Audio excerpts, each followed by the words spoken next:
Amém? Vamos ler a palavra do Senhor. Livro do profeta Isaías, 33,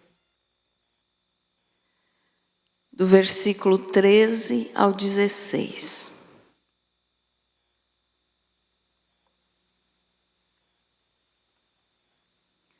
Trinta e três, 13.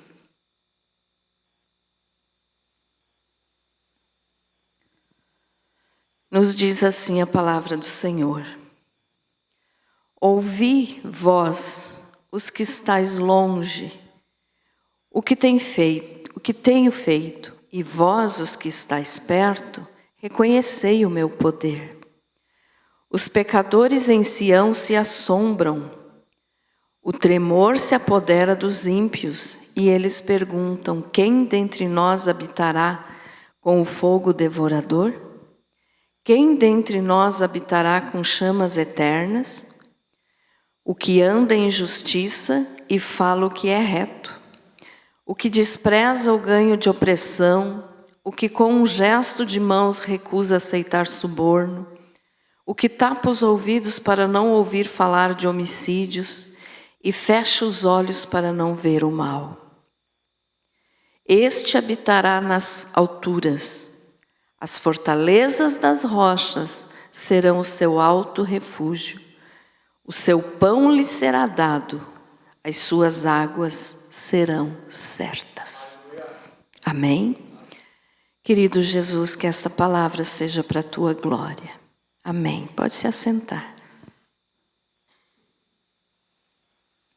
Graças a Deus.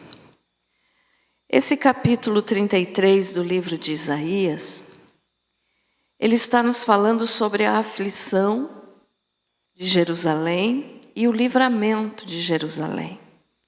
Então aqui o Senhor está falando, ele faz uma pergunta e ele mesmo responde. Então quando nós lemos aqui no versículo 13, que diz: ouvi vós, os que estáis longe, o que tenho feito, e vós, os que estáis perto, reconhecei o meu poder. Deus está falando para todos, então, tanto para aqueles que estão longe da sua presença, quanto para os que estão perto. Ou seja, tanto para os ímpios quanto para os justos.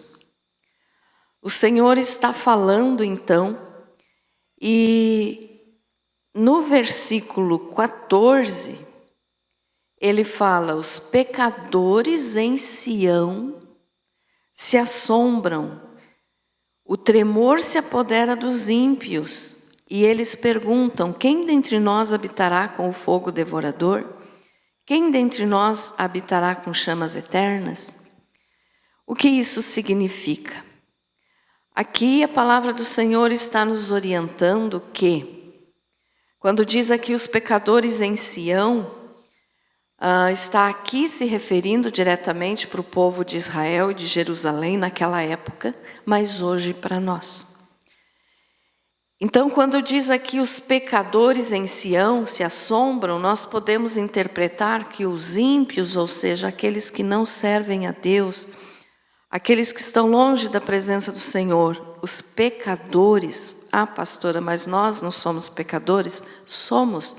Só que nós somos pecadores arrependidos, comprados e lavados pelo sangue de Jesus. Amém?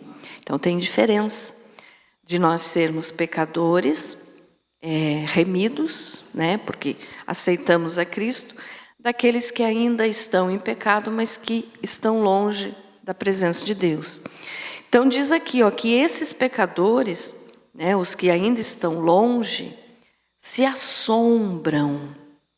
O tremor se apodera dos ímpios. Como assim? Aqui mostra que aquelas pessoas que ainda não conhecem a palavra, que muitos até dizem que Deus não existe, duvidam, né, da existência, muitos debocham da existência de Deus, mas que eles lá no seu íntimo, eles tremem.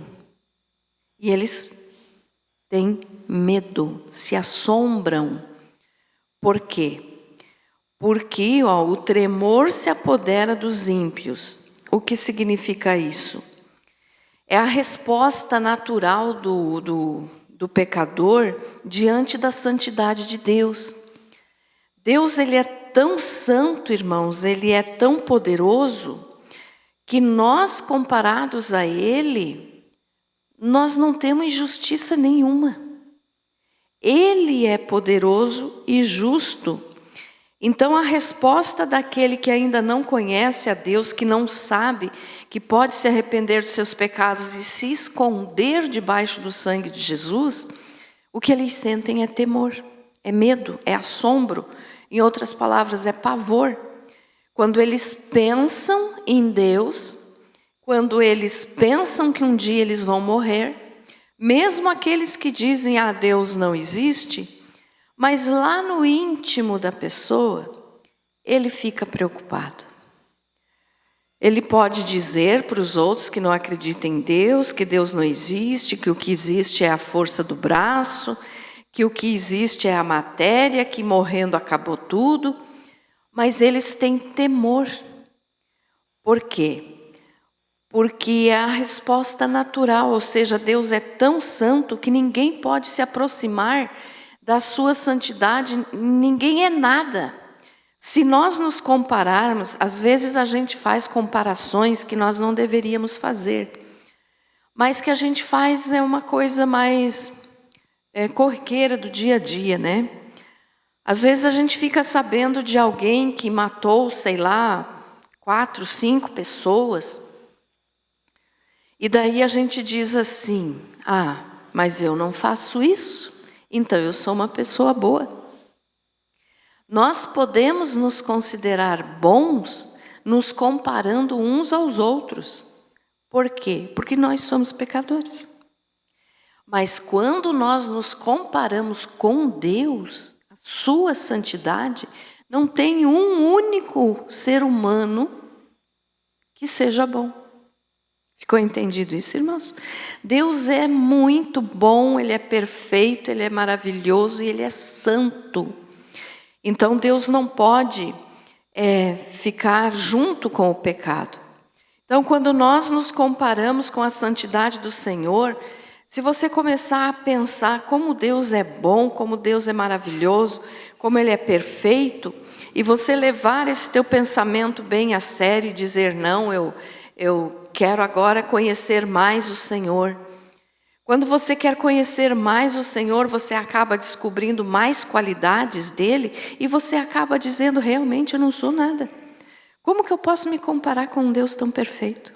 Como que eu posso me comparar com um Deus tão justo? Então, quando nós nos comparamos uns com os outros, nós podemos nos achar melhor uns que os outros. Eu nunca matei, eu nunca roubei, eu nunca, o que aí... Nunca fui um adúltero, um prostituto, nunca fui isso. Então eu sou melhor que a pessoa que faz isso.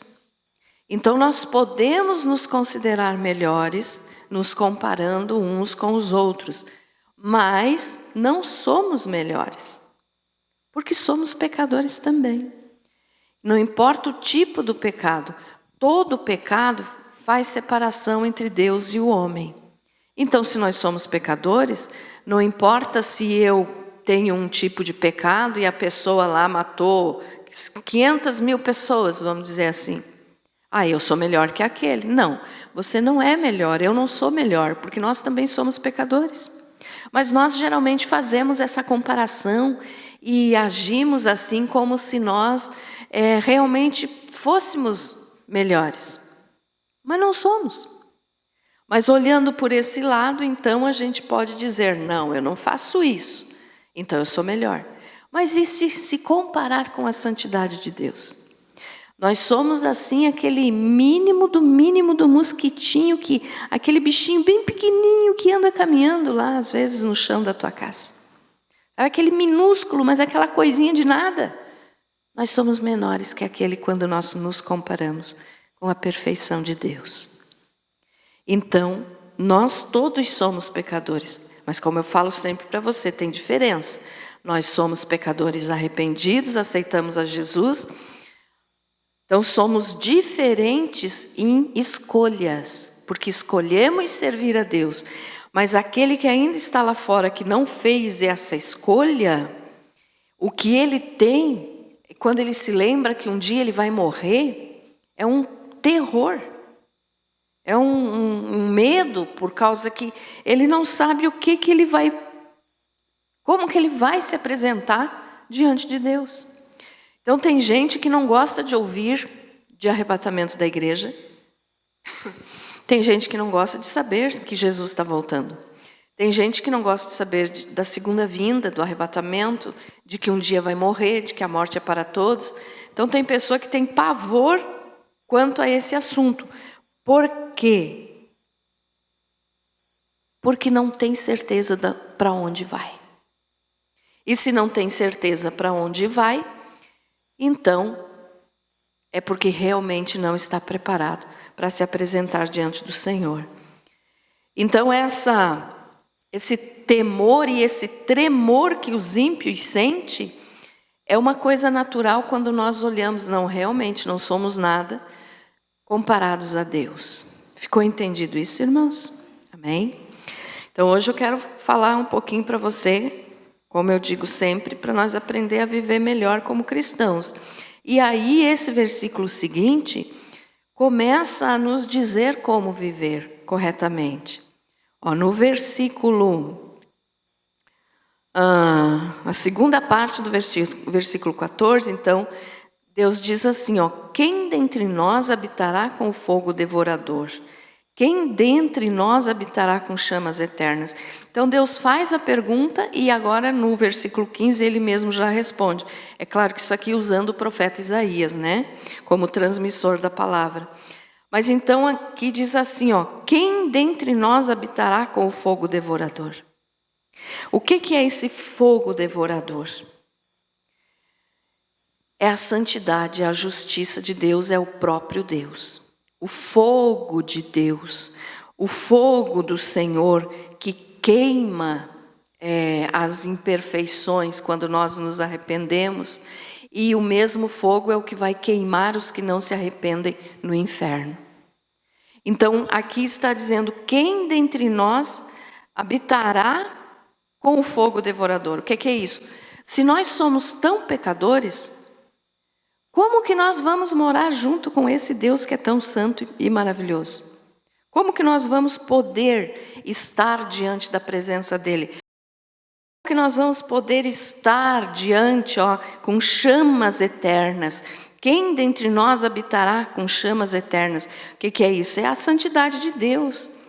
É a presença de Deus, né? Então esse fogo de Deus que fala aqui representa a sua santidade.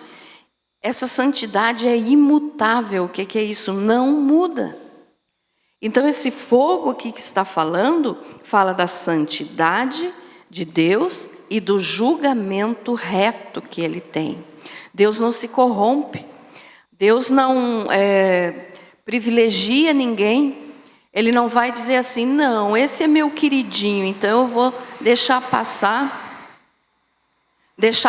os pecados dele e não vou olhar. Não, Deus julga a todos igualmente e corretamente, né? Então, quem que pode habitar diante desse Deus? Aí ele começa a responder no versículo 15. O que diz no 15?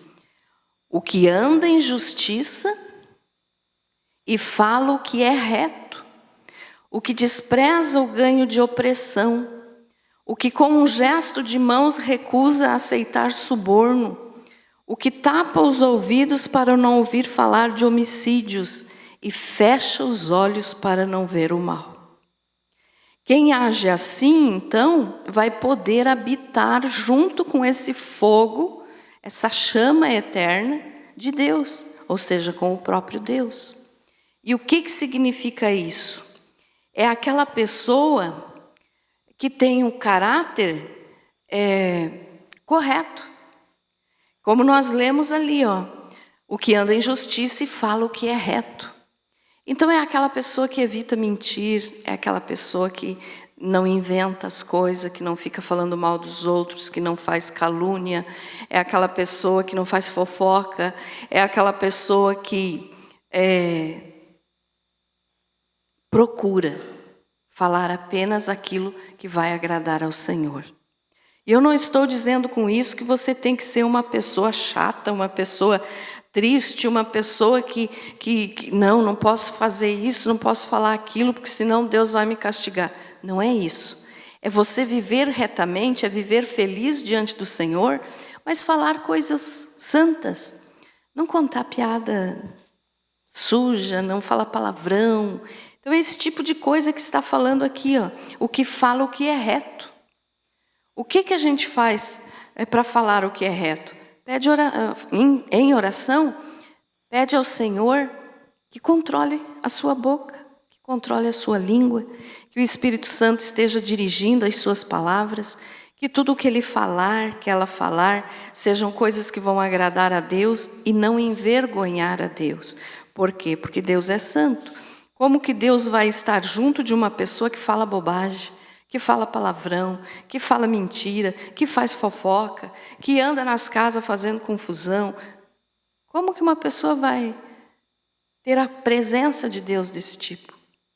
Então, aqui, ó, é um jeito de nós sabermos viver como cristãos. Primeira coisa que nos ensina aqui: o que anda em justiça e fala o que é reto. Andar em justiça é fazer o que é reto, é fazer o que é certo, né? É não prejudicar ninguém.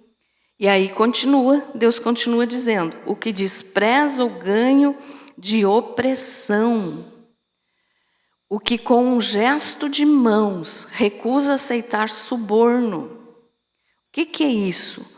Que despreza o ganho de opressão. Hoje em dia nós sabemos que as pessoas estão correndo atrás de dinheiro, estão correndo atrás de ficar rico, estão correndo atrás de encher os bolsos, né, ou a conta bancária, e para isso fazem o que for preciso. Não quer saber se vão prejudicar alguém, se vão ofender alguém, não querem saber. Então, um ganho com opressão, ou seja, oprime os outros, mas o importante é ter lucro. Isso é errado, né? Então não podemos ser assim, ó. No nosso dia a dia não podemos ser assim. Como cristãos, nós não podemos pensar em ganho financeiro ou qualquer tipo de ganho oprimindo alguém, envergonhando alguém, machucando alguém, né? E continua aqui, ó, o que com um gesto de mãos recusa aceitar suborno. A mesma coisa, as pessoas hoje subornam uns aos outros para conseguir alguma coisa que querem. E a gente vê muito isso, né? Eu estou precisando de tal coisa, mas eu não consigo pelos meios corretos. Então eu vou tentar, vou dar um dinheirinho para alguém lá que pode me fazer isso. Isso é suborno. Nós cristãos não podemos participar disso. Então, isso é suborno. Não, mas eu não estou dando dinheiro, eu vou dar um presentinho. Não importa. Pode dar o presentinho para a pessoa que você quer, né? Se for de coração, de bom agrado, mas não para tentar um lucro próprio. Isso é errado.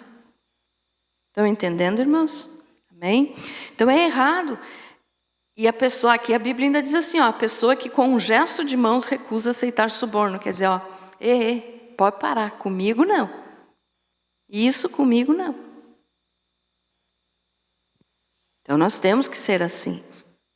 Seja o que for, em que área da vida que seja essa situação, suborno não combina com cristão.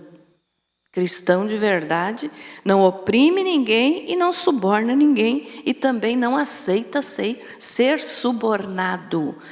A pessoa tal me deu lá alguma coisa, eu vou maneirar aqui para ajeitar os lados da pessoa em tal negócio que está precisando. Não faça isso, meu irmão. Não faça isso. Não aceite o suborno e não seja subornado também. É errado diante de Deus. Tudo que você for conseguir na tua vida, que seja honestamente. com o teu esforço e principalmente com a bênção de Deus. Então, primeiro pedir a bênção de Deus, se você primeiro fazer isso, você vai conseguir, sempre. Não precisa subornar ninguém, né? E nem aceitar suborno. Amém, meus irmãos? Amém? Então, olha só, o que tapa os ouvidos para não ouvir falar de homicídios. O livro de Provérbios que fala muito sobre isso. Mas, vamos dar um exemplo aqui. Uma pessoa lá quer matar o outro. Aí diz assim, você me ajuda? Olha, eu estou planejando fazer isso, isso e aquilo, você me ajuda? Ou, estou planejando fazer tal coisa, mas você não pode contar para ninguém. Você não deve participar de uma coisa dessa, nunca, nunca. Então, o que está dizendo aqui? Tapa os ouvidos para não ouvir falar de homicídios. Eu não quero me envolver, eu não posso me envolver, porque não é correto. Então, tape os ouvidos. Ou um outro exemplo, se vem te falar alguma coisa, estou sabendo que fulano de tal está planejando fazer isso, estou sabendo que fulano de tal está querendo agir dessa forma. Ei, dá licença. Meu ouvido, tem um ditado por aí que eu não vou citar, mas vocês conhecem o ditado. Ei, meu ouvido não quer essas coisas não. Então, tapa o ouvido para não ouvir falar de homicídios, ou seja, para não planejar o mal, para ninguém. Não quero saber. Não quero saber. Sou cristão, não quero saber de coisa errada. Né? E ainda diz assim, e fecha os olhos para não ver o mal. Por quê? Não quero compactuar com o mal. Então, aqui não está dizendo que você, se você está vendo que alguém está sofrendo, você vai fechar o olho e não vai ajudar, não é isso. E fecha os olhos para não ver o mal eu não quero participar. Entendido isso, irmãos? Porque a oportunidade surge. Pode surgir para você, não estou dizendo aqui no caso que a Bíblia fala de homicídio, mas pode ser numa fofoca, pode ser numa mentira, pode ser puxar o tapete de alguém para a pessoa cair lá na firma, né, e não conseguir o cargo que queria. Tudo esse tipo de coisa. Então, fechar o olho não conte comigo. Eu não. Entendido isso? Amém? Então, não compactuar com as coisas erradas. Então, quem age assim, vai poder morar com as chamas eternas. Ou seja, vai poder morar com Deus. Quem age assim. Né? Porque agora no 16 diz o seguinte... Este habitará nas alturas, as fortalezas das rochas será o seu alto refúgio, o seu pão lhe será dado, as suas águas serão certas. O que Deus está prometendo aqui?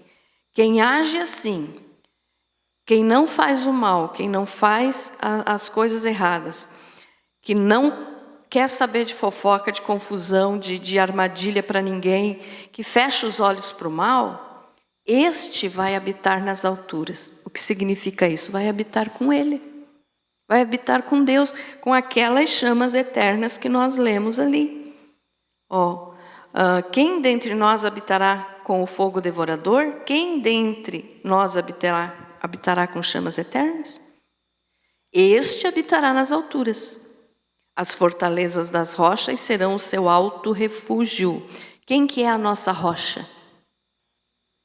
Senhor Jesus. Aquele que age retamente.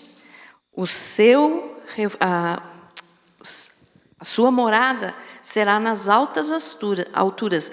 As fortalezas das rochas serão o seu alto refúgio. Jesus é o nosso refúgio. Jesus é o nosso esconderijo. Jesus é a nossa segurança. Quando nós estamos em Jesus, o diabo não nos encontra. O Salmo 91 diz, né? Aquele que habita no esconderijo do Altíssimo descansa à sombra do Onipotente, descansará. Que habita no esconderijo do Altíssimo. O que quer dizer isso? Não é só, o Senhor prometeu, então Ele vai ter que me cuidar, porque está falando no Salmo 91. Não, é aquele que habita no esconderijo do Altíssimo. É aquele que tem Deus pelo seu refúgio, pela sua segurança, que se esconde nele. Então não é qualquer pessoa que pode dizer, está escrito no Salmo 91, então eu estou protegido. Não, é aquele que tem Deus como esconderijo, refúgio, que habita. Não é que a pessoa que vem e visita Deus. Visitar é diferente de habitar. Não é visitar, é habitar. Aquele que habita no esconderijo do Altíssimo. Amém? Então esse sim vai morar em lugar seguro. O que é isso? Não significa que a nossa casa física tem que estar lá em cima de uma rocha. Não é isso, aqui é no sentido espiritual. Nós vamos estar seguros, livres de todo mal que possa estar ao nosso redor. O mal pode estar e está, ao nosso derredor. O mal pode estar agindo no mundo, mas aquele que tem Deus como refúgio não será alcançado pelo inimigo. Por quê? Porque debaixo do sangue de Jesus, debaixo da mão protetora de Deus, o diabo não enxerga. E nós estamos lá. Amém? Então se sinta seguro. E olhe só o que diz: o seu pão lhe será dado, as suas águas serão certas. O mundo está em crise. Está e vai ficar pior, como eu vivo falando para vocês. Mas aquele que age corretamente, como a palavra está nos dizendo aqui, que rejeita todas essas coisas ruins e quer servir ao Senhor, esse não vai faltar o pão. E não vai faltar a água. Amém? Nós estamos vendo por aí, no estudo bíblico, nós falamos muito disso. A situação do mundo em geral está para vir uma grande fome, onde vai faltar água, tudo, tudo vai estar faltando. Só que tem um detalhe: o mundo está em crise, mas Deus não entra em crise. Amém? Então, se você tem Deus como teu refúgio e você age corretamente, para você não vai faltar pão e nem água. E olha o que a Bíblia está dizendo: pão e água. O que significa isso? Sustento. Não vai faltar sustento para aqueles que são de Deus. Amém? Aí no versículo 17, diz assim: os teus olhos verão o rei na sua formosura, verão a terra que estende até longe. O que é isso? Nós vamos ver Jesus pessoalmente. Assim, face a face. Nós vamos ver Jesus. O teu coração se recordará dos terrores, dizendo: onde está aquele que registrou? Onde o que pesou o tributo? Onde o que contou as torres? O que significa isso? Nós vamos nos lembrar de coisas que tentaram fazer contra nós, que nos infligiam terror. Mas nós vamos dizer: onde é que eles estão agora? Eu estou no esconderijo do Altíssimo. E eles que queriam o meu mal, onde é que estão? Então isso aqui é bíblico. Onde está aquele que registrou? Onde o que pesou o tributo? Onde o que contou as torres? Ou seja, quem tinha poder, autoridade sobre nós nesse mundo, não vai mais ter. Já não verás aquele povo atrevido, povo de fala obscura, que não se pode entender, e de língua bárbara, ininteligível. Já não verás aquele povo atrevido, povo de fala obscura. O que significa isso? Aqui eu não estou falando de inimigos físicos, tá, irmãos? De pessoas que se levantam contra nós. Não, estou falando da área espiritual. Então, nós vamos nos lembrar: olha, tudo que o mal fazia para nos derrubar, tudo que o diabo fazia, Tudo que ele tentou fazer eu cometer de errado, mas agora eu estou sobre a rocha Jesus Cristo. E diz, já não verás aquele povo atrevido de fala obscura. Quando nós estivermos na glória com o Senhor, nós não vamos nem ter lembrança de todas essas maldades que o diabo vive fazendo por aí para derrotar o povo de Deus. Não vamos nem lembrar. É o que está dizendo aqui, ó. Já não verás aquele povo atrevido, povo de fala obscura que não se pode entender, e de língua bárbara, ininteligível. O mal, né? Tem pessoas que usam esse versículo para inimigos físicos? Tem. Tem gente que quer ver o nosso mal? Tem. Mas nós vamos vencer, a palavra do Senhor nos diz.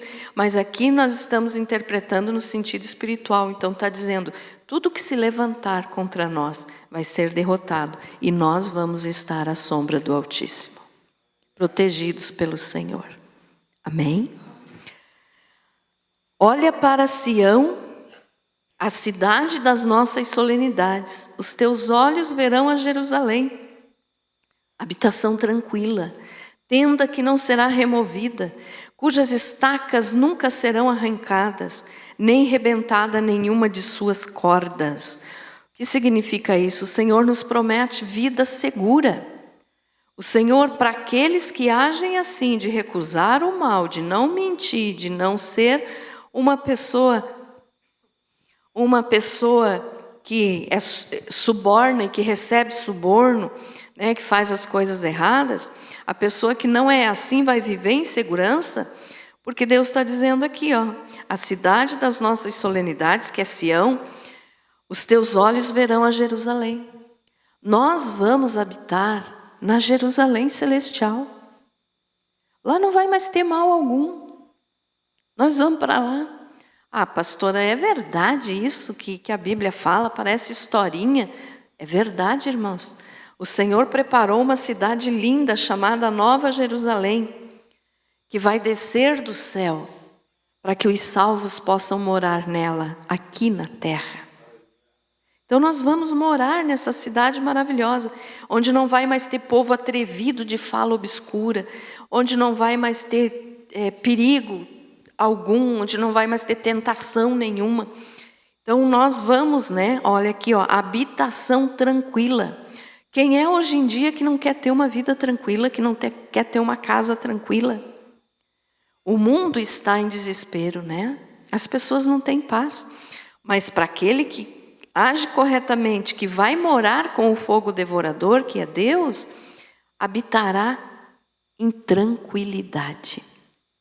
Imagine só, irmãos, às vezes a nossa mente não alcança a grandiosidade de que vai ser na eternidade.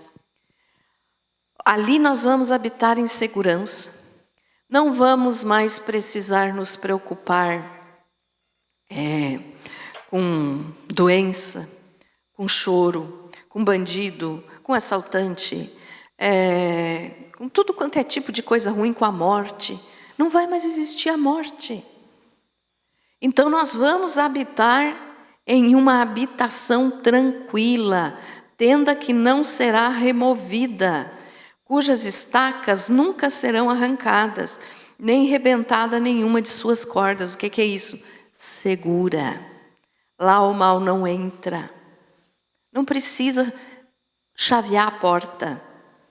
Não precisa fechar a casa de noite, porque não vai ter noite. Então imagine só, não vai ter noite. Geralmente a noite na Bíblia é tratada como o perigo, o mal, né? E lá não vai mais ter noite. Porque a luz do próprio Senhor vai ser a luz nesse lugar. E ainda continua dizendo aqui, ó, mas o Senhor ali nos será grandioso, fará as vezes de rios e correntes largas. Barco nenhum de remo passará por eles, navio grande por eles não navegará. Ou seja, não vai ter comércio, não vai ter perigo, não vai ter mais a necessidade de as pessoas correrem para um lado para o outro para ganhar dinheiro. Lá não vai ter isso. Porque o Senhor, Versículo 22. Porque o Senhor é o nosso juiz, o Senhor é o nosso legislador, o Senhor é o nosso rei, Ele nos salvará. Aí no 23 diz assim, ó: agora as tuas enxárcias estão frouxas, não podem ter firme o mastro, nem estender a vela. Então se repartirá a presa de abundantes despojos, até os coxos participarão dela. O que significa isso? Quando diz aqui, ó, enxárcias, é a mesma palavra que fala nessa versão ali, as cordas, ali está falando, né? Aqui fala enxárcias. O que é? São cabos do navio que são ligados às velas do navio, né? Para içar essas velas, para fazer o navio andar. Aqui, então, está dizendo que o inimigo vai ser destruído e não vai mais precisar isso.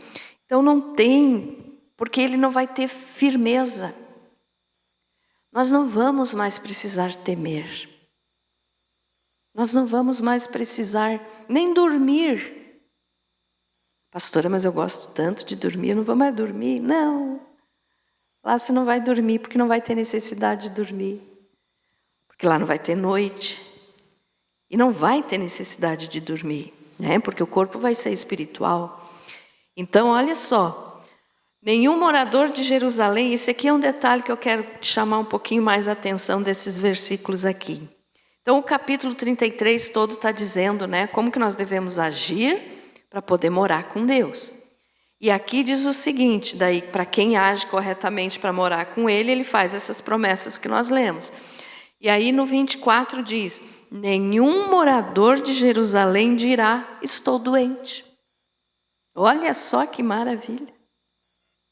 Nenhum morador de Jerusalém, ou seja, nenhuma pessoa salva vai dizer, estou doente. Não vai mais ter doença, porque ao povo que habita nela, perdoar-lhe-se-á a sua iniquidade. Olha que coisa maravilhosa. Ninguém mais vai ficar doente. Ninguém mais vai morrer. E aqui eu quero te chamar a atenção para essa palavrinha aqui da iniquidade. Quando diz ali, ó, perdoar-se-lhe-á a sua iniquidade. Tem pessoas que acham que pecado, transgressão e iniquidade é tudo a mesma coisa. Não é. Tá? Quero te explicar isso aqui para você entender bem e colocar em prática na tua vida para daí você viver melhor cristão. Olha só, o que é pecado? Então vamos entender isso aqui. Se Deus está dizendo que ninguém mais vai ficar doente, porque já foi perdoada a iniquidade, então por que nós não começarmos a pedir perdão pelas nossas iniquidades já? Né? Pense bem nisso aqui. Ó. Então, por quê? O que é o pecado? O pecado é errar o alvo. Se você for procurar num livro de teologia, se você for procurar na internet, você pode pôr o que é pecado. A primeira coisa que aparece é errar o alvo. O que é errar o alvo? É sair do propósito de Deus. Então, quando a pessoa sai do propósito de Deus, ela errou o alvo e pecou. Então, o pecado, ele é acidental. Já expliquei isso várias vezes para vocês.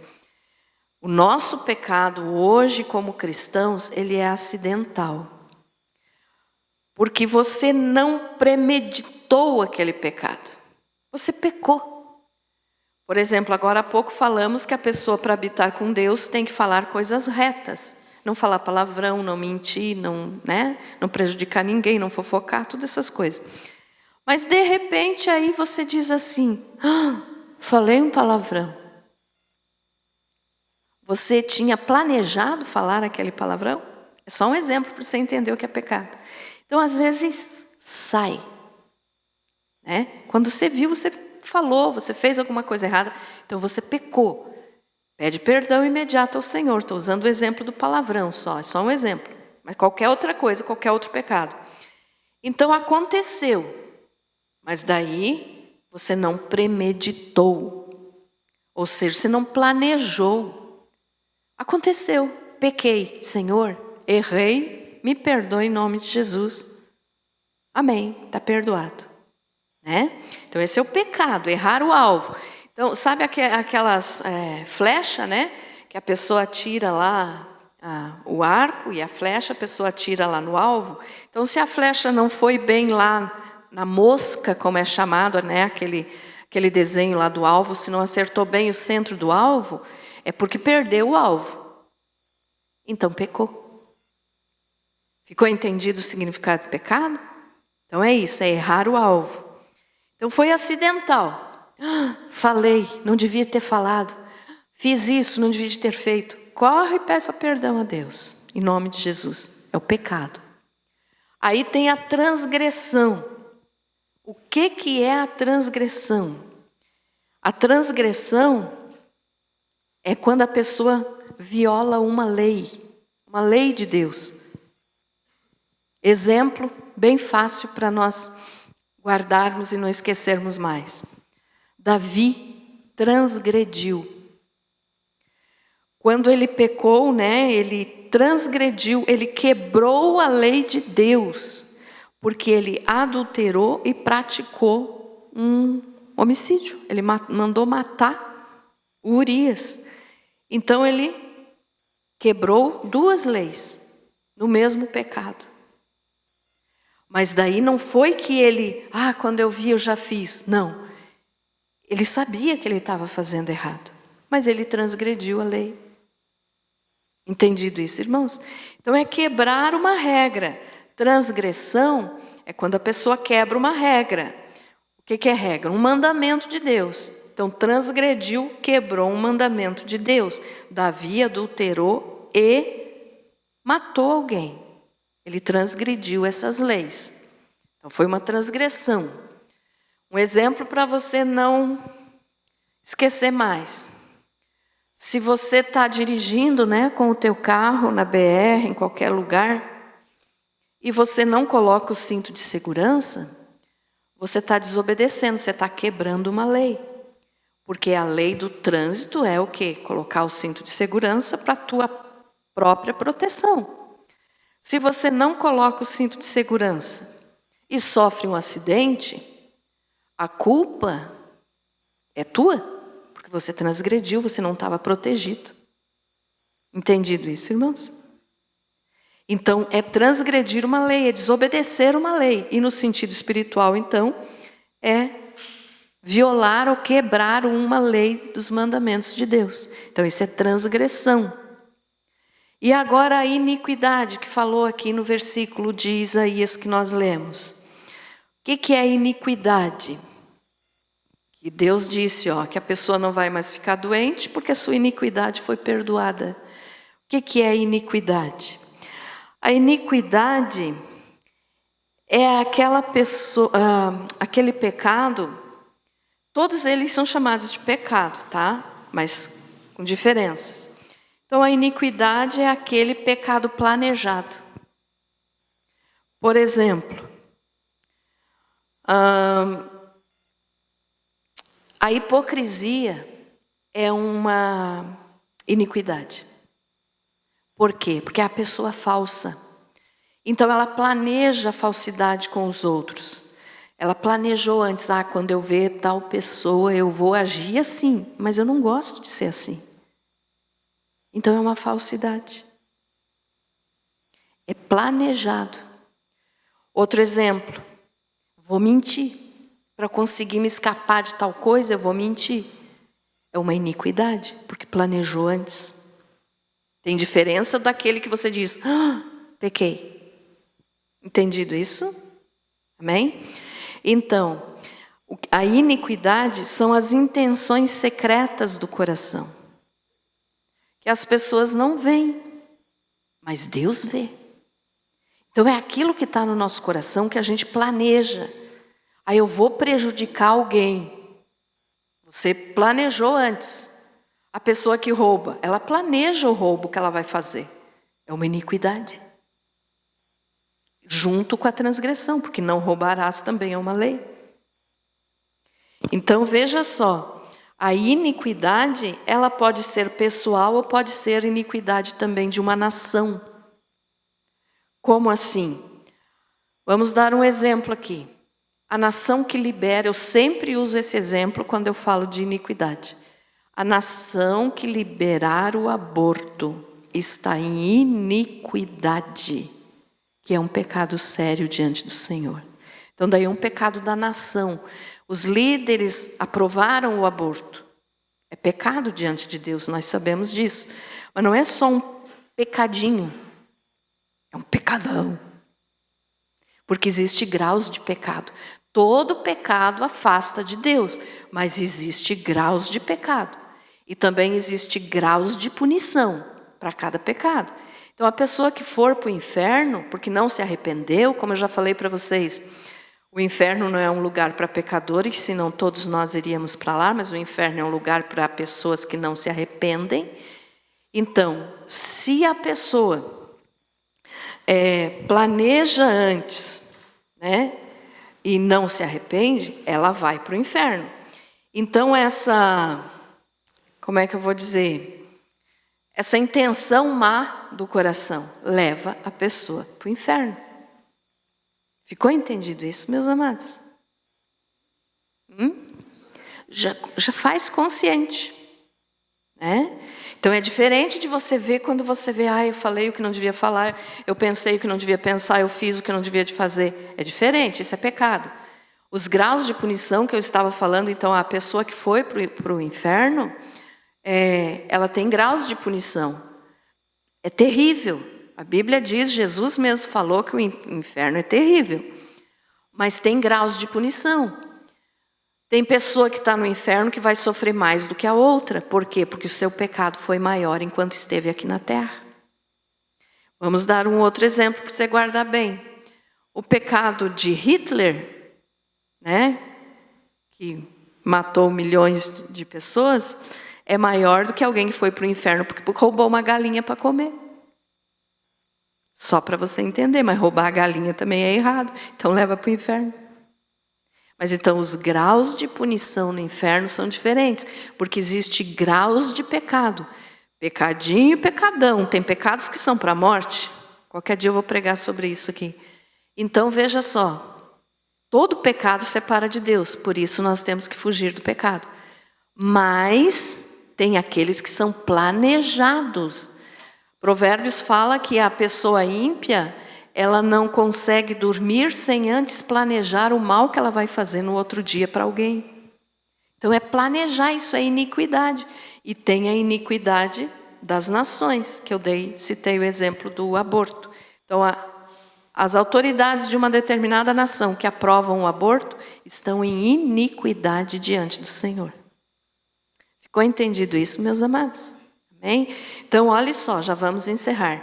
Aqui no último versículo, nenhum morador de Jerusalém dirá, estou doente, porque ao povo que habita nela perdoar-se-lhe-á a sua iniquidade. Então, quando você orar pedindo perdão para o Senhor, olhe dentro do teu coração, peça perdão pelos teus pecados, aquilo que você faz assim quando você viu já fez. Peça perdão pelas vezes que você já transgrediu os mandamentos, você transgrediu alguma lei, tanto espiritual quanto física, lei do homem, como eu dei o exemplo da lei de trânsito, e procure no teu coração se tem alguma iniquidade. Pede perdão ao Senhor, e como a palavra de Deus diz, a iniquidade será perdoada, e a pessoa não vai mais ficar doente. Eu não estou dizendo aqui que a pessoa que está doente está em iniquidade, tá, irmãos? Não é isso. Eu estou dizendo no sentido espiritual. Lá nós não vamos mais pecar, porque a nossa iniquidade já foi perdoada, porque nós aceitamos a Jesus como Senhor e Salvador. Mas aqui está falando o seguinte, nenhum morador de Jerusalém dirá estou doente, porque é uma promessa que o Senhor faz para aquele que espera a eternidade. Amém? Então não entendam mal essa minha explicação. Eu não estou dizendo que quem está doente está em pecado, em iniquidade. Não é isso. Não é isso. É diferente. Mas a promessa para nós é, porque os nossos pecados e as nossas transgressões e as nossas iniquidades foram perdoadas por Deus através de Jesus, nós nunca mais na eternidade vamos ficar doentes. Amém? Ficou entendido? Você foi abençoado com essa palavra?